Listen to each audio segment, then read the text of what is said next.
Eh bien bonjour à toi mon ami, j'espère que tu vas bien, moi ça super. Aujourd'hui on va faire un grand comparatif entre le Shiba et le Baby Doge. Ce sont deux crypto-monnaies que j'ai présentées maintes et maintes fois sur la chaîne, donc ce n'est pas forcément pour saccager une crypto ou une autre, mais bel et bien de voir lequel a la plus belle marge de progression à l'avenir. Du moins, on ne partira pas sur un prix fixe. Pourquoi? Parce qu'ils ne partent pas sur le même pied d'égalité. On sait très bien que le Shiba a une capitalisation hors norme par rapport au Baby Doge et on ne parle pas de deux cryptos du même niveau économique. On ne serait pas sur un combat équitable si jamais on mettait un combat avec un prix fixe. On a d'un côté le Shiba qui a un cap market de quasiment 11 milliards de dollars et on a un Baby Doge à 286 millions de dollars. Donc tu vois la différence, il y en a un qui est quand même beaucoup plus évolué que l'autre. Je rappelle bien évidemment que ces investissements sont à risque et ils sont beaucoup plus volatiles que d'autres crypto-monnaies. Donc en aucun cas je conseille d'épargner tout ton argent sur ces deux tokens ou sur des tokens du même genre. Il n'empêche, si jamais tu voulais investir sur ces tokens, n'hésite pas à modérer ton investissement et je conseille bien évidemment sur des crypto-mèmes, un 5% de détention de crypto-mèmes sur ton portefeuille maximum. C'est pour ton bien, c'est pour que ton portefeuille ne soit pas trop volatile et que tu ne perdes pas tous tes sous. Tout simplement, il faut solidifier un portefeuille. J'en ai déjà fait des vidéos sur la chaîne pour présenter comment bien répartir son portefeuille. Si tu veux les regarder, je te le mettrai juste en haut.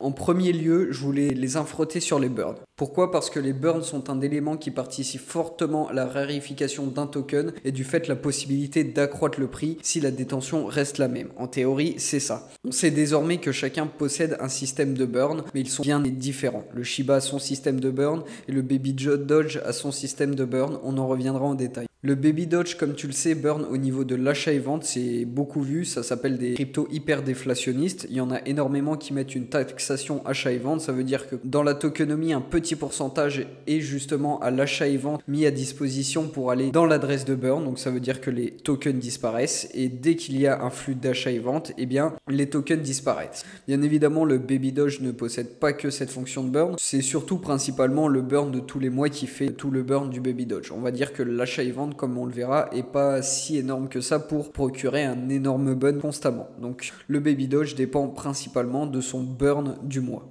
Et de l'autre côté, un Shiba qui burn à l'initiative. Pourquoi ça a été mis en place? Parce que les détenteurs du Shiba voulaient un système de burn pour rarifier. Pour autant, on sait que le Shiba a beaucoup moins de tokens que le Baby Doge, mais on va dire que la communauté voulait un système de burn. Donc le créateur a mis en place un système de burn. Si tu procèdes à un burn sur le Shiba, un revenu est mis en place, un revenu passif qui t'est émis, et du coup c'est à l'initiative de la communauté de burn leur Shiba eux-mêmes.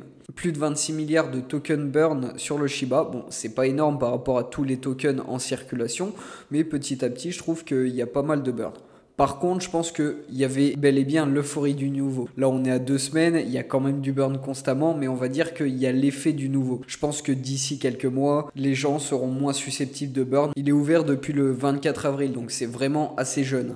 Malgré ces petits 26 milliards que je te sors, c'est réellement en très peu de temps que ça s'est fait. C'est en un peu plus de 2 semaines que le burn s'est fait, donc c'est assez honorable. Pour le Shiba, on a une offre de 549 trillions. Donc oui, le burn concrètement, il concrétise à enlever petit à petit des milliards. Mais on va dire qu'on est quand même sur des trillions et le burn reste moindre par rapport à l'offre en circulation, au total supply du Shiba. Pour autant, sur de la longue durée, je pense que réellement ça pourrait faire bouger les choses si les détentions restaient la même.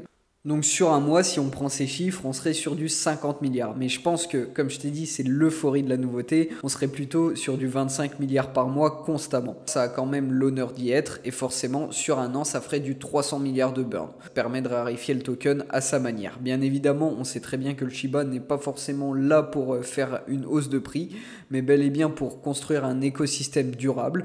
Mais pour autant, l'aspect de rarifier un token est toujours agréable à posséder dans son écosystème.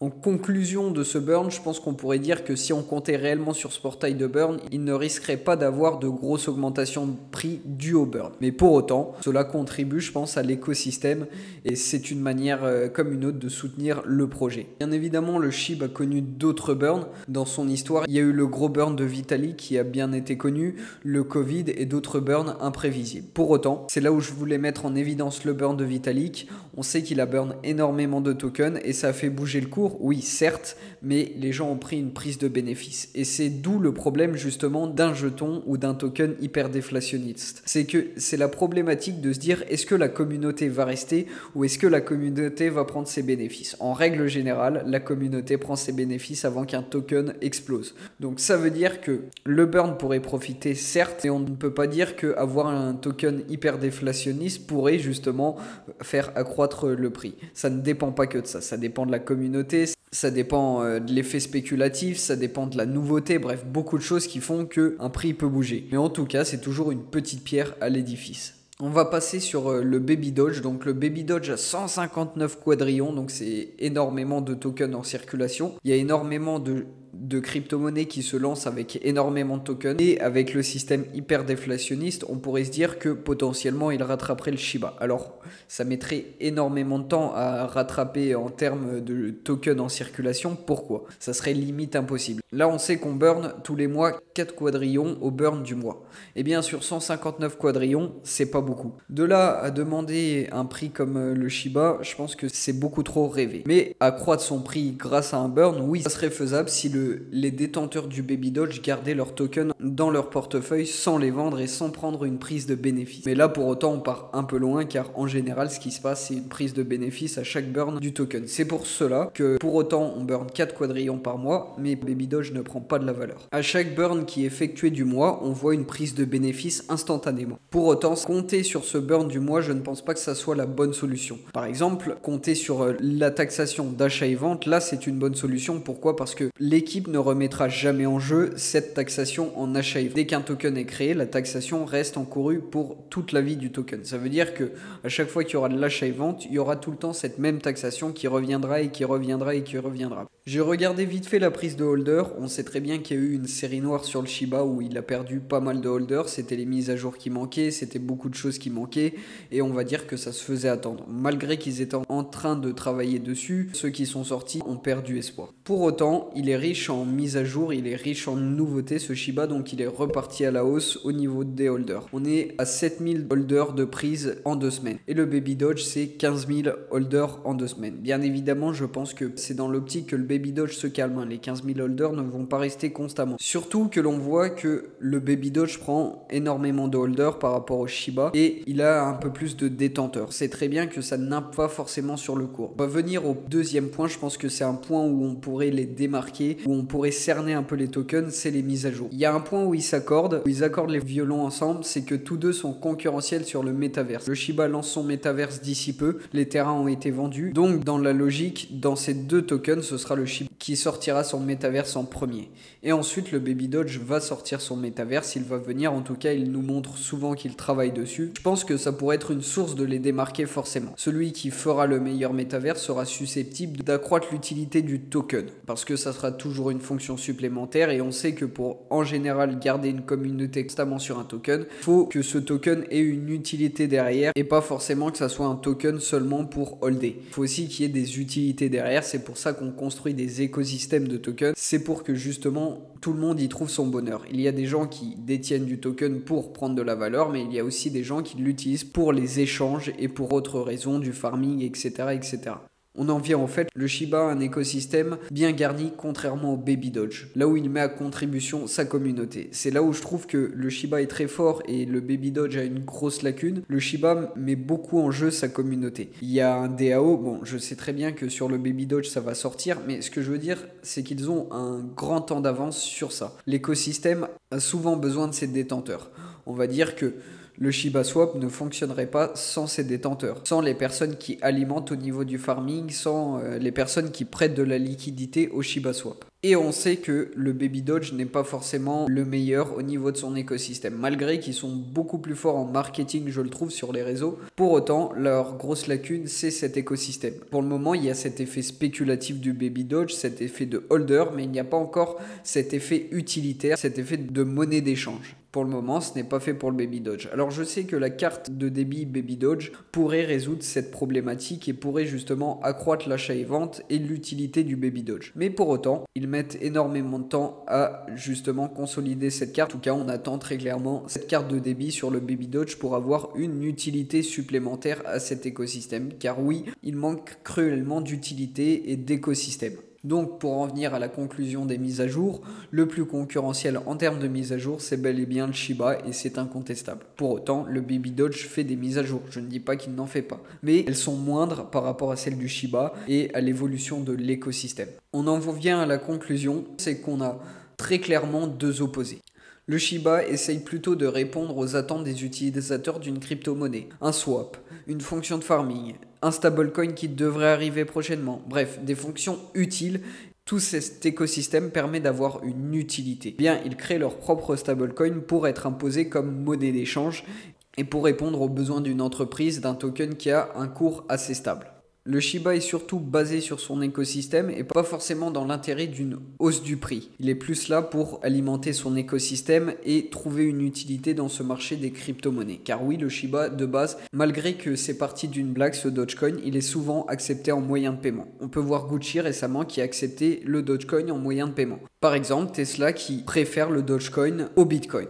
Eh bien, le Dogecoin a surtout cette image de monnaie d'échange. Il n'est pas forcément porteur de projet, mais il est beaucoup plus susceptible à l'acceptation de projet. Et le Shiba essaye un peu de marcher dans ses pas. En fait, tout bonnement, il s'appelle le Doge Killer de base. Donc ça veut dire qu'il est là pour concurrencer le Dogecoin et prendre sa place. Du fait, le Shiba est là pour créer un écosystème et pour justement être considéré comme un moyen de paiement au même titre que le Dogecoin et au même titre que le Bitcoin et d'autres encore qui ne sont pas forcément assez mis en valeur pour être acceptés. Alors j'en viens au fait. Si tu comptes réellement avoir une belle plus-value sur un token, le Shiba aura potentiellement une hausse. Pourquoi? Parce qu'il rajoute des utilités. Ce sera un token utilitaire à l'écosystème des crypto-monnaies. Mais pour autant, de là à le voir exploser de sa valeur, c'est souvent parti de rien quand le Shiba explose. Pas forcément parce qu'il a rajouté des mises à jour, c'est pas forcément parce qu'il a fait qu'il y a eu une hausse du prix significative, mais c'est bel et bien l'effet spéculatif. Mais en aucun cas, le Shiba a été créé pour avoir une hausse du prix fulgurante, malgré que la communauté a justement cet objectif des 1$.